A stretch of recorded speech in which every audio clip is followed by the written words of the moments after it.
ኖላችሁ የተከበራችሁ ተመልካቾቻችን ከአቦል ዜና የቢዝነስ ዘገባችን ተጀምሯል። አጋራችን የሆነውን ኢትስዊችን እያመሰገንን ወደ ዘገባዎቹ አልፋለሁ። የአክሲዮን ንግድ ላይ የሚስተዋለውን ህገወጥነት ለማረም እየሰራ መሆኑን የአማራ ክልል ንግድና ገበያ ልማት ቢሮ አስታወቀ።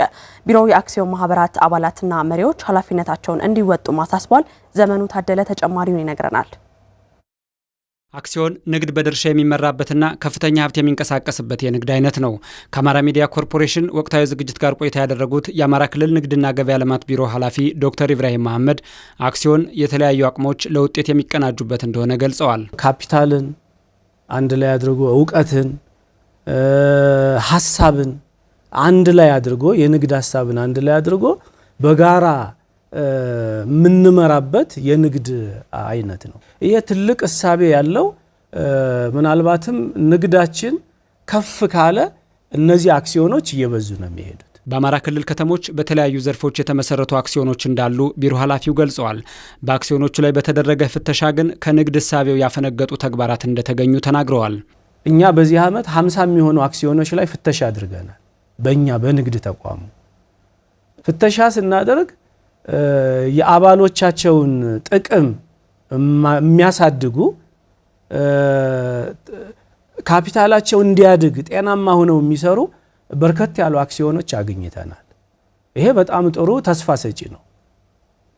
ከነዚህ በተቃራኒው ደግሞ ጥቂት የሆኑ አክሲዮኖች ደግሞ የአባላትን ሀብት በአግባቡ የማያስተዳድሩ በሰጠናቸው ፍቃድ መሰረት የማይሄዱ ብዙ እንቅስቃሴያቸው በህገ ወጥነት የሚያልፍ አክሲዮኖች ደግሞ አግኝተናል። ይሄ በአብዛኛው ችግሩ ማን ላይ ሆኖ ነው ያገኘነው? አመራሮቹ ላይ ነው ሆኖ ያገኘነው። የአክሲዮን አመራሮች የሀብት አያያዛቸው ለብክነት የተጋለጠ መሆኑን አይተናል። የአመራር ስርዓታቸው የአባላትን ጥቅም በሚያስከብር መንገድ አይደለም፣ እንደውም የአባላትን ጥቅም በሚጋፋ መልኩ ሆኖ አይተናል። አክሲዮኖች በስርዓት ካልተመሩ የክልሉን የንግድ ስርዓት እንደሚያዛቡ ያነሱት ኃላፊው ይህን ለማረምም ቢሮው እየሰራ እንደሆነ ተናግረዋል። የአክሲዮን አባላትና መሪዎችም ሚናቸውን እንዲወጡ አሳስበዋል። አርመን ወደ ትክክለኛው መንገድ እንውሰዳቸው። አባላትም በዚህ ላይ ስለሚያዋጡት ሀብት፣ ስለመሰረቱት ድርጅት፣ ስለሚንቀሳቀሰው ንግድ በቅርብ እያወቁ ሐሳብ እየሰጡ አመራራቸውን እየቀየሩ እየጠየቁ መምራት አለባቸው። እንዲሁ አክሲዮን አለኝ በሚል ብቻ ሁኔታዎች ሰላም ሊሆኑ አይችሉም። ስለዚህ የኛም ተቋም መስራት የሚገባበትን ያህል ስራ ይሰራል። የአክሲዮን አባላትም አመራሮችም መስራት የሚገባቸውን መስራት አለብን። ይሄ ሲሆን የክልላችን የአክሲዮን እንቅስቃሴ የተሻለ ይሆናል።